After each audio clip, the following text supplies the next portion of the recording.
We have an extraordinary guest from the world of entertainment with us today. If you're a fan of Broadway, you're going to love today's installment. And if you're not yet a fan of Broadway, well, you will be before the 54 minutes is up today. David Loud has done it all on Broadway. He's a music supervisor and director. He's a conductor, vocal and dance arranger, pianist, and actor who has worked with the absolute legends of Broadway. I'm talking about John KanderFred Ebb and the incomparable Stephen Sondheim. David Loud is also the author of Facing the Music, a Broadway memoir. David Loud, welcome to Next Steps Forward. Thank you so much. It's so great to be here. Great to have you here. What a great topic for a podcast. I love it. No, I appreciate your time. I know how busy you are, so thank you. Absolutely. So obviously, if there's a prerequisite for a career on Broadway or theater anywhere, it's a love for music. How is the love of music instilled in you, and who do you credit for that? You know, part of that to me is a great mystery. Why some people have the love for music, the talent for music. I'm sort of content with that being a mysterious part of nature's plan for us all. But at the same time, I mean, I had this desire to make music, and I was fortunate enough that I hooked up with some very powerful teachers very early in my life, and I really credit them with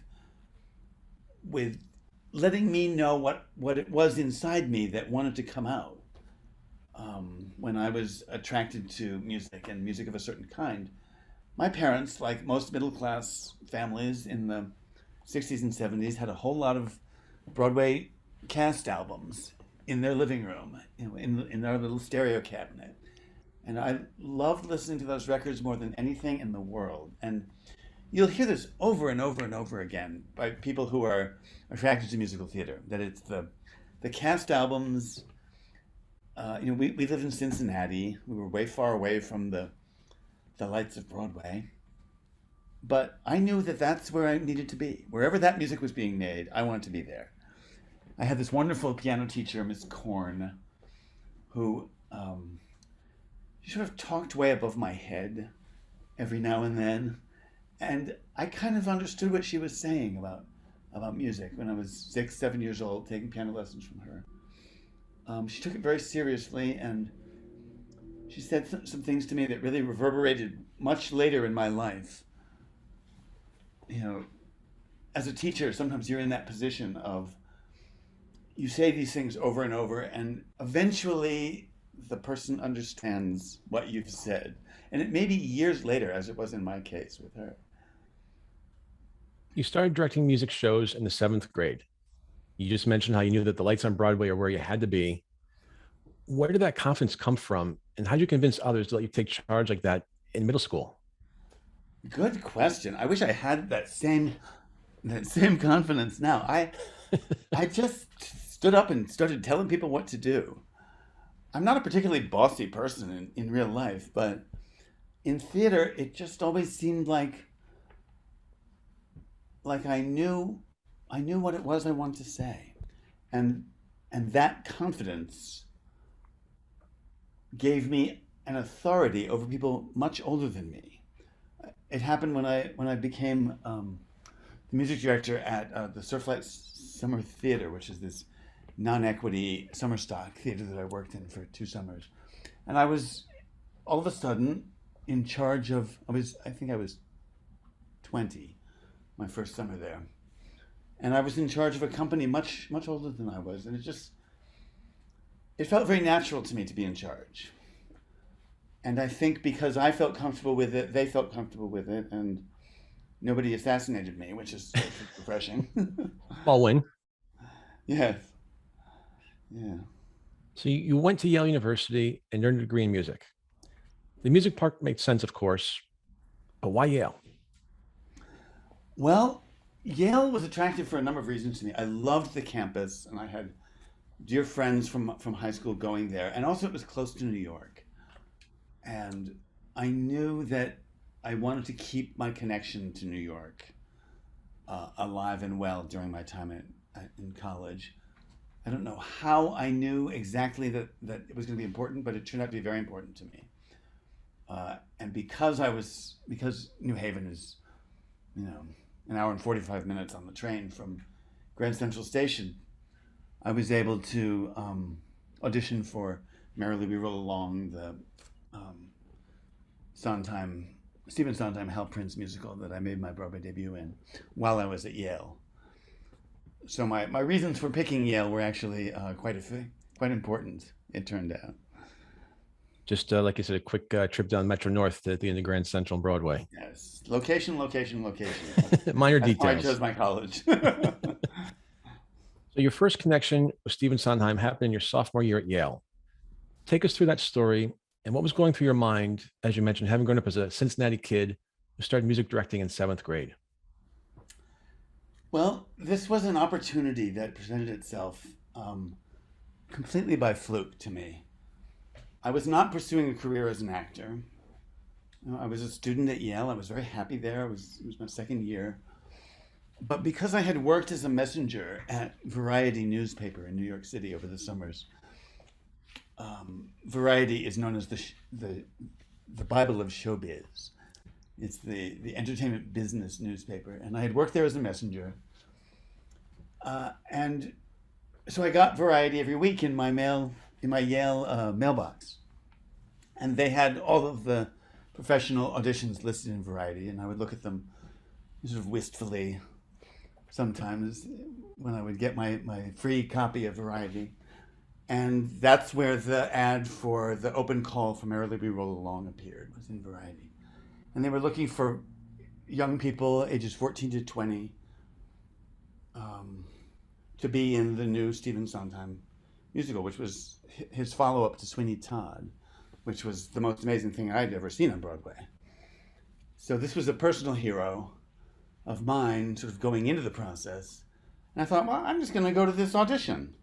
And I took the train down to New York and got in this endless line that had formed outside the studio. I got there about 8:30, and the line was out the building and snaking through Schubert Alley, and I was way away from that door at 8:30 in the morning, and we inched forward all day long, and I finally got into the building around 5, and around 6, the line just stopped moving, and we weren't seen. Anybody who hadn't made it into the door wasn't seen. But a kindly assistant appeared and took our pictures and resumes. And about a week later, I got a call in my dorm room at Yale from Joanna Merlin, who was Harold Prince's casting director, asking if I would audition for Merrily We Roll Along. They saw that I played the piano, and they needed some piano players in the cast, 2 exactly. So, against all odds, I was able to actually audition for Sondheim and Prince and Paul Giuliani and George Firth, the book writer. And I auditioned for several months. I would go in every 2 weeks and sing my songs for them. And finally, it came down to about 90 of us one day. We started out at 10 in the morning, and by 5 o'clock at night, they'd winnowed it down to 23. And we were the cast of the next Stephen Sondheim Hal Prince musical. It was the most unexpected thing that had ever happened to me, and the most exciting thing that had ever happened to me. It was inconceivable how lucky I felt. And you to be able to work with these geniuses on their next musical. I still don't understand how it happens. Still hasn't sunk in, has it? It hasn't quite, yes, 40 years later. So we'll talk about your Broadway debut again in a moment. Composer John Kander and lyricist Fred Ebb were the team whose stage musicals included Cabaret and Chicago. They also scored Martin Scorsese's movie, New York, New York. How and when did you connect with them? Well, that was one of the nicest things that ever happened to me. To get involved with Kander and Ebb while they were still writing was such a privilege and a inspiration for me. I had done a play up in the Portland Stage Company in Portland, Maine. And the play it's called Billy Bishop Goes to War, and it's a wonderful Canadian play for 2 actors. One actor plays 18 parts, men, women, all different ages, and the other actor plays the piano and does a couple scenes with him, and we sang a few songs together. And it's about the World War I flying ace, Billy Bishop. And the other actor in that production was Scott Ellis, who right after that production became a Broadway director, and when you're a Broadway director, you generally want to work with people you know. And so he very kindly brought me along on his career, and he gave me 5 Broadway musicals, including my Broadway debut as a music director.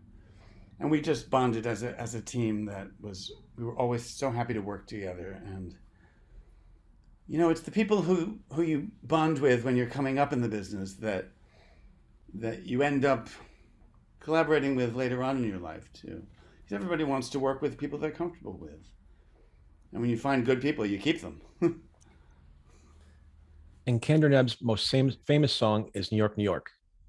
I don't believe there's a person alive on the planet who hasn't heard Frank Sinatra's version. And as my listeners know, I'm a diehard Yankee fan. I hope to hear that a lot this year because they played at home wins at Yankee Stadium. Yes. So I hope to hear a lot more of those. That's great. What do you feel when you're in the presence of such greatness like that? Well, it's hard to fathom sometimes because John Kander, who's the composing half of KanderFred Ebb, is the most humble, normal, everyday guy you'd ever want to meet. He's actually 95 right now. He is healthier and has more energetic than I am. He's quite extraordinary, and he's just the best person you ever met, and the humblest and the kindest, and it doesn't feel like greatness. It doesn't feel like anything magisterial to be in his presence. It's more like, oh, this is the person I wish I could really truly be. He's miraculous, and he still plays the piano with this incredible force. He just can put his hands onto the keyboard and music comes out, and his brain either likes it or waits for something better to come along if he's in the composing mood. We just did a little workshop of a new piece, and he's a fountain of creativity. It never stops. He describes it as a river of music in his brain that is always running. That's incredible. Through my association with Scott Ellis, Scott actually introduced me to KanderFred Ebb, and we did a show called And the World Goes Round off Broadway using their songs, and they took a real fancy to that show and sort of adopted me. And John asked if I would music direct his next show, and I music directed his next 4 shows. Couldn't have been nicer. You've mentioned a couple of times doing different summer theaters. What's that like for an aspiring or a new actor in terms of you go to Broadway, then you go somewhere for summer stock theater, and what's life like as you do that, and how does it prepare you going forward? For a life in show business, you have to be ready to. You have to realize that you're actually joining the circus. There are going to be moments of great pleasure and joy and glamour, but there is also going to be just like the worst jobs you ever had in your life in little theater companies with no money and no audience and no reason for existence, really. And that's showbiz. 1 minute you're doing it on Broadway, and 6 months after I made my Broadway debut in the new Stephen Sondheim Hal Prince musical Merrily We Roll Along, I was music directing non-equity 1 week summer stock on Long Beach Island, playing second piano in the terrible little orchestra pit that they had at this dump of a theater called Surflight. And it was actually a wonderful summer for me because we did 12 shows in 12 weeks. So I really learned 12 scores that summer as a music director. And that was very valuable. And I came back the next summer as music director, and I learned another 12 musical theater scores. And as frustrating as theater like that can be, where there's never enough time and you're never working with, the finest. It's not like working with the Royal Shakespeare Company for a week. These are kids on their way up and people with as much to learn as I had to learn, and we all sort of learned it together. I would say that about half the shows we did were quite terrible, but the other half weren't that bad. And we are back with David Loud after a short technological hiccup, thanks to the modern miracle of Zoom and all this COVID stuff we're dealing with. So, David, before the break, we'd mentioned Stephen Sondheim several times. Obviously, one of the most important figures in 20th century musical theater. He began his career writing the lyrics for West Side Story and Gypsy and essentially reinvented the American musical. He went on to write the music and lyrics for a host of the best-known Broadway productions and received more awards than we have time to list here, including 8 Tonys and 8 Grammys. You had that connection during your sophomore year at Yale. When did you start working with him again, and how did that come about? Well, it was one of the happiest things that ever happened to me, which was I was able to transform my relationship with him as, an actor in a failed musical of his after my Merrily experience into working for him as a music director. Once I really figured out that that's where I belonged in the business, which is part of what happened to me during Merrily We Roll Along. As fun as it was to be up on the stage singing and dancing, I realized that I didn't have the talent that it took to be a professional actor in New York. The people around me in the cast did, but I did not. And it occurred to me that the person in the room that I really wanted to be was the music director, the guy down there on the podium. In this case, it was Paul Gimignani, who is one of the great Broadway music directors who was really holding the whole production of Merrily together every night as we were doing scenes that had been rewritten that afternoon and wearing clothes that we'd never seen before. And the disasters that happened during the previews of Merrily were legion and legend, because we did a new show every single night while they fixed it. Constantly rewriting, reordering, rethinking, changing, recomposing, restaging. It was wild. But anyway, I realized that I wanted to be a music director, and I changed my career path to sort of fit that. And I got the opportunity again through Scott Ellis to work with Steve Sondheim on a revival of Company. And I thought that he'd be a little nervous about turning over the reins to one of the Merrily kids for that revival of Company, but he was thrilled to see me again and was so supportive of me as a music director. We had a magical day with him on that revival, where about 2 weeks after we started rehearsals, when the cast really knew their music, Steve came in and coached through the whole show with the whole cast. And he talked about exactly how words should be pronounced and what he was thinking and feeling when he wrote certain sections of the show. He gave us all of the secrets to doing the score to Company perfectly. And I try whenever I can to pass on those little tidbits whenever I'm coaching music from that show, because I got it from the horse's mouth, and it needs to spread out in the oral tradition that is theater, and people need to hear those words again repeated. Sondheim was mentored by Oscar Hammerstein of Rodgers and Hammerstein fame, and he returned the favor by mentoring others, which you just touched on. Right.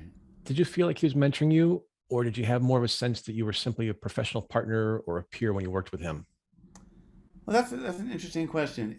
Sondheim is such a natural teacher, and he has such a respect for teachers.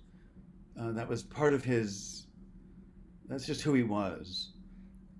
And it isn't that he would lecture you and try to educate you while you were working with him, but you couldn't help but learn from working with him because he was so smart and so just inspiring. I was always a little bit more nervous around him than I wish I had been. I would love to have been able to relax and use that 7th grade confidence of mine to become his best friend. But I didn't become his best friend, but I did get to work with him on about 4 different shows after Merrily, so that was quite wonderful. There's a story that composer and lyricist Adam Goodell, the grandson of Richard Rodgers, tells about the time when he was 14 years old and showed his work to Sondheim.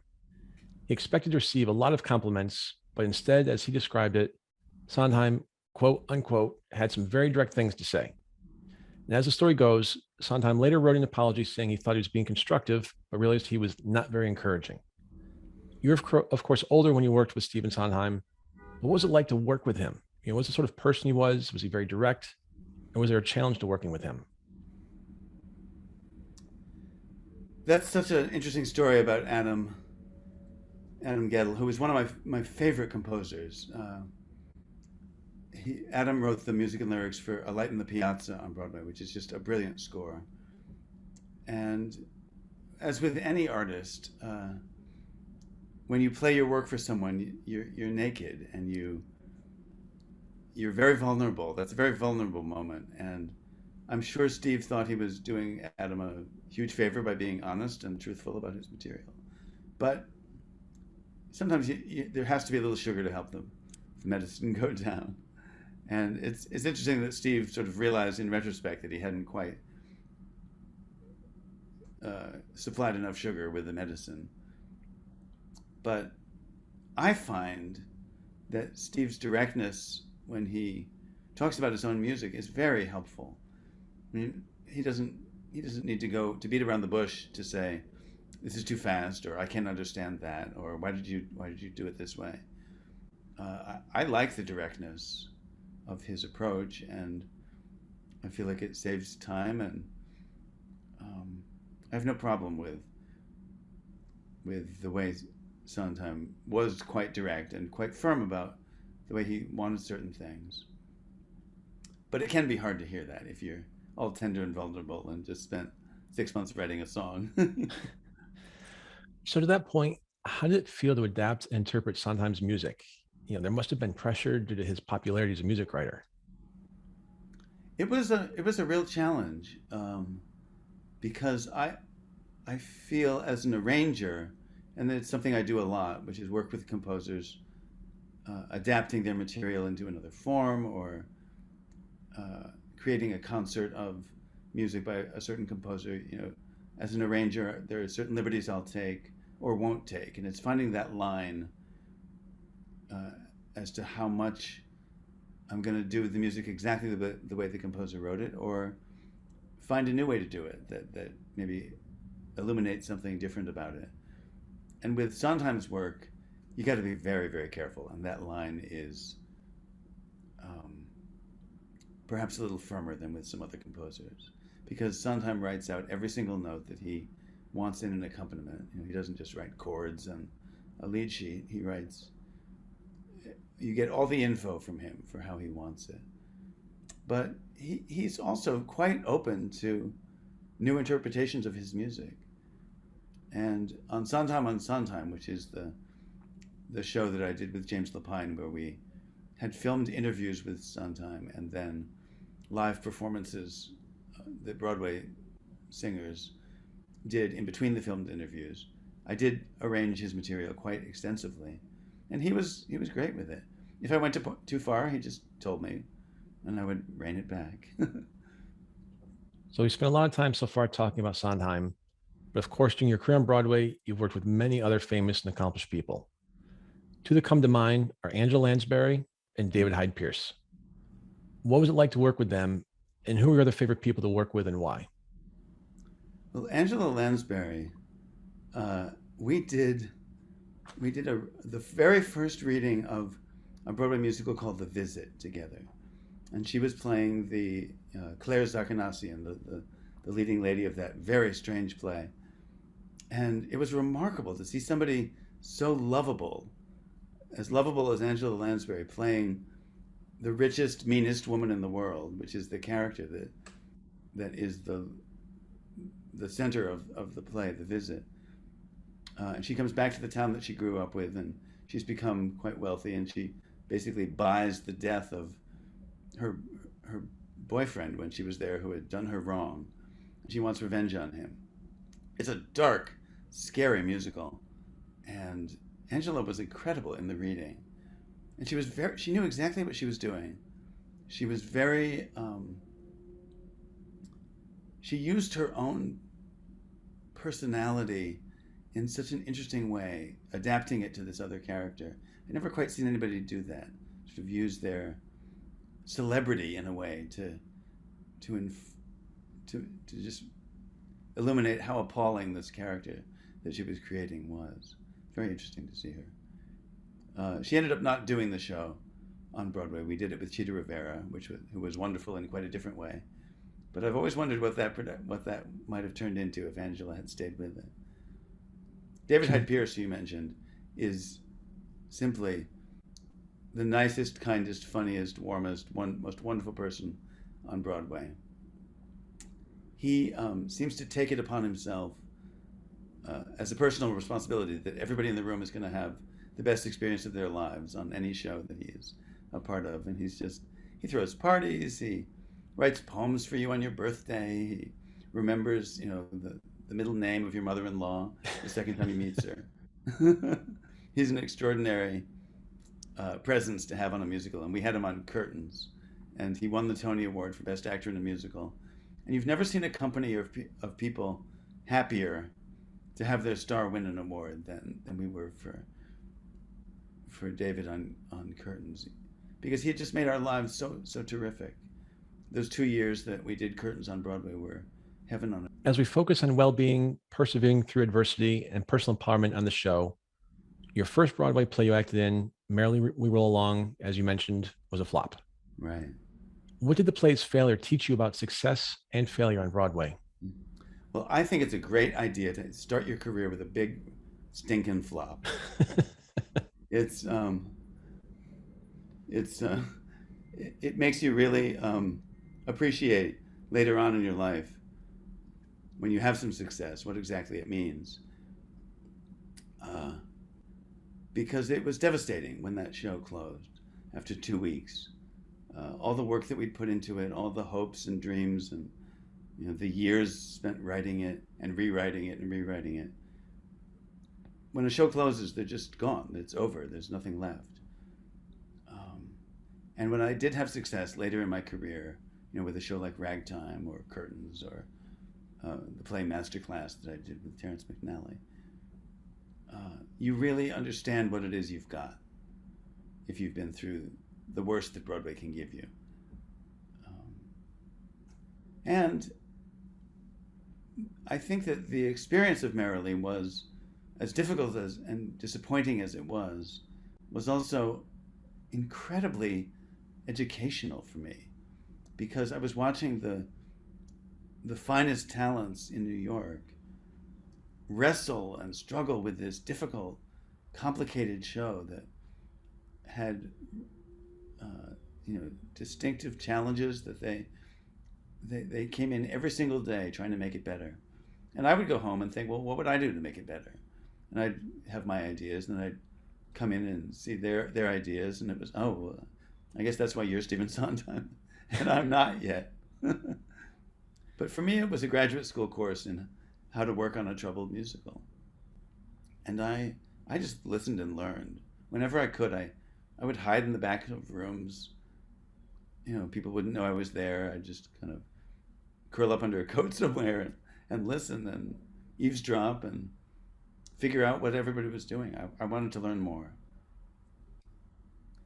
You've worked as an actor, musical director, and conductor. Mm-hmm. What are the similarities and important differences between those roles?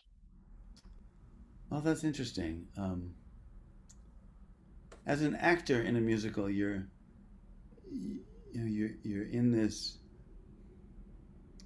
community of people who can express themselves so fluidly and so easily. It's a beautiful place to come to work every day in a community of people who have gathered to tell a story. I mean, that's really my religion. That I was raised without any religion at all, and when I look for the divine in life, that's where I find it, in a group of actors and artists, gathered to rehearse a story that they want to put on. As the conductor of a musical, I am both a performer and a creator. I'm in charge of the music. I'm the one who's telling everybody what to do musically, but I'm also a musician. So people are listening to my work and responding to it. And when you're on the podium at a Broadway show, you exist at the center of 3 distinct worlds. You've got the actors up in front of you, towering over you. You see their shoes mostly. They sing out over your head. Below you, right in front of you, is the orchestra. They're crammed into the pit. How many musicians you can stuff in a Broadway pit seems to be an ever-increasing number. without giving them any more room. And you feel the audience is there too. They're right behind me as the conductor, and I can feel them on the back of my neck. You feel what they're thinking and what they're feeling, whether they're ahead of the story, whether they're not understanding the story. And to be in that sort of vibrating focus of those three worlds is quite electrifying, and I always find it overwhelming, just the joy that I feel in that spot. It's a privileged place to be. You've worn so many different hats. How do you adapt to each role? And can you translate to our audience the value of adaptability in business and life? Wearing different hats, or being a multi-hyphenate, I guess is the current word for that. It comes naturally to me for some reason. I've always been happy sort of sliding between careers in musical theater. You know, I always like to find roles that needed an actor who played the piano, or a pianist who could say a few lines, or a conductor who had a little song, as I did in Curtains. It's been nice for me to tour around the different things that one does in a musical, and I think it only informs my work as a conductor to have experience as an actor. I'm sure I'm a better conductor because I've stood on stage and been conducted. And again, it's not that huge an art form. There aren't that many things to do, but I like doing all the different things. It's fun that way. A teacher once told you music has consequences. Mm. What did they mean, and what did you take from those words? Well, that was Miss Korn, who, when I was 6 years old, said to me, "David, you're playing by rote. You're not thinking about the notes you're playing." And she was right. I wasn't. I was just doing what was on the paper. And she made me realize that music needs to proceed from note to note with direction, with thought, with care, and with feeling. That was a big lesson to understand when I was 6 years old, but I knew what she was saying in a way. She said that music matters. And since I've made my career in music, I agree with her. And I think ultimately she was saying, music is so important. How could you ever turn your brain off, your heart off, and just play the notes? You can't do that. You have to invest them with the feeling and the thought and the care with which they were written. And that's been a life's work. Realizing that music has consequences. Music affects us. Music affects our emotions. We hear it and we feel a certain way. We sing it, we feel a certain way. I conduct it. It transforms me. Music is powerful, and she let me know that very early. What advice do you have for anyone who aspires to a career in acting or music today? Well, my first reaction to that is always, if there's anything else you want to do, please go do it, because it's such a hard life. To be an actor, to be in musical theater in New York City, especially right now with the incredible challenges that our community faced over the pandemic, and all the shows struggling right now to keep open a couple nights a week. It's a hard place to make a living, and it hasn't gotten any easier over the last couple of years. But when I wanted to be in show business and was asking around for advice, people said the same thing to me, and of course, I didn't pay them the slightest bit of attention, because if you want to be in show business, you're going to be in show business. It seems to be unstoppable. And if you really have to do it, I would say just come to terms with who you really are, because show business is not a place to hide. You need to embrace what is different about yourself, what is odd and strange and quirky and personal, and the things that you may be the most embarrassed about may be the most interesting things about you. And As long as you're telling the truth as an artist, you're going to be okay. But that's a hard thing to do. You've been diagnosed with Parkinson's disease. You wrote in your book, Facing the Music, a Broadway memoir, that even before the diagnosis, you knew on the opening night of Curtains, something was very wrong. What did you think was going on at that time? Well, I've always been very, very good at ignoring bad news and focusing on the positive. And that's gotten me through a lot of things in a very, very good way. But it's a terrible personal trait when it comes to dealing with health. And there were things going on with my body that I was just completely ignoring as Curtains was gearing up for its Broadway opening. And I found on opening night that I was conducting with only one arm, and that my body had changed in a way that was now affecting my work. And I went to a physical therapist, and he suggested I see a neurologist, and I was like, why would I go to a neurologist for a shoulder injury? I went into his office, and he said, how long have you had Parkinson's? And I said, what? I had no idea.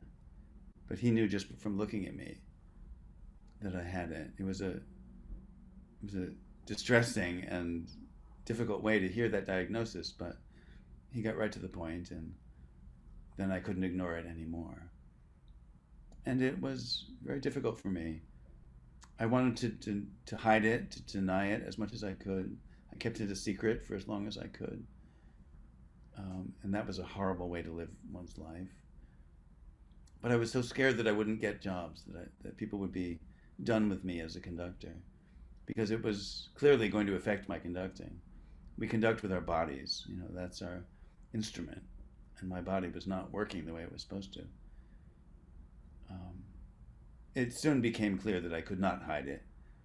And when I finally started telling people that I had been diagnosed with Parkinson's, they all said, oh, thank God, you finally told us. Now we can figure out how to help you.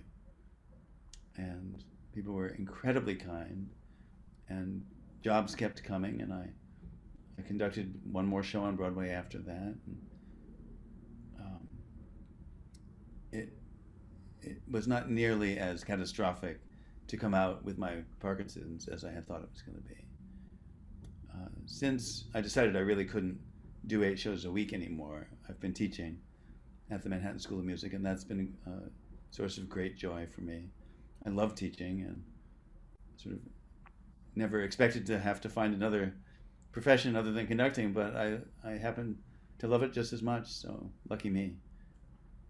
Well, that's a perfect timing and segue for me to give the shout out to who connected us, because I think she's listening. So Maddie B connected us, and just want to give her a shout out to thank her She's a for this great incredible student of mine. conversation we've been having. So you've been called the Ted Lasso of the theater business, ever the optimist, which I love that, because that was the one show I binge watched throughout the pandemic. Do you believe that optimism influences your health and well-being? And if so, how? I do. I feel like the attitudes that we come into a room with when we are working or collaborating or rehearsing or performing, we bring our energy into the room as artists, and we have to connect with other people. I mean, that's what the business of theater is about. It's about connecting with people and creating music together, creating theater together, telling a story. And your attitude is everything. I don't want to work with people who have a false, sort of Pollyanna-ish sense of the world, but we need to find joy and happiness and fulfillment in the work that we're doing. And for me, that starts with an optimistic sort of blessing as we start each day, of wanting to do my best and wanting to bring out the best in other people. I don't necessarily think about Ted Lasso each morning, but that's okay. Wait for next season. That's right. You've had such an amazing career. Is there any role that you wish you'd done, or something that's still ahead that you've been looking forward to doing for a long time? So many of my dreams came true, and came true so early. I was so lucky to have, a Broadway show on my resume when I was 20 years old. Oh, and by the way, it was with Stephen Sondheim. It seems greedy to ask for more. So I'm sure you have many great years ahead of you, but how do you want to be remembered in terms of your life's work? Well, I'd love to be known as somebody who made music matter. Uh, that's something I truly believe, and I take music very seriously, and um, I when I teach, what I'm basically doing is trying to inspire people to feel about music the way I feel about music, and to feel about theater the way I feel about theater. And I make my students read the books that got me all excited about the business, and I hope that it transfers into them, and that they can feel some of the inspiration that I feel in making music and making theater, and finding where those two goals intersect. And if I can convince you that something is great because I explain it a certain way or uncover a certain truth about it, then that's a thrill for me. David, we're coming to the end of a fascinating conversation. Right. Any final advice for people in our audience to be the best that they can be? Oh my, I don't know if I'm the best person to give that kind of advice, but if you truly love what you're doing, and that's a place of great privilege to be, then I think it's a little easier to inspire others. And I think you need to search for what it is that truly gives you joy in the world, so that you can lift other people along with you. That's always been my modus operandi. I try to align myself with a show I love, with music I love, with people I love, and try to lift everybody up as we all try to succeed. There's a song by country singer Luke Bryan that in the verse says, "Do what you love, but call it work." There And it you sounds go. like what you just did. Exactly. Do what you love, call it work. He said it much better than I did. David Loud, thank you so much for being with us today. My pleasure. My pleasure. David Loud's book, Facing the Music, a Broadway memoir, is available on Amazon.com, BarnesandNoble.com, Goodreads.com, and through other fine booksellers. Be sure to pick up a copy for you and your friends. And as always, thank you to our listeners and viewers for tuning into this week's episode of Next Steps Forward. I'm Chris Meek. For more details about upcoming shows and guests, please follow me on Facebook at facebook.com/Chris Meek Public Figure, and on Twitter at Chris Meek_USA. We'll be back next Tuesday, same time, same place, with another leader in the world of business, politics, public policy, sports, or entertainment. Until then, stay safe and keep taking your next steps forward.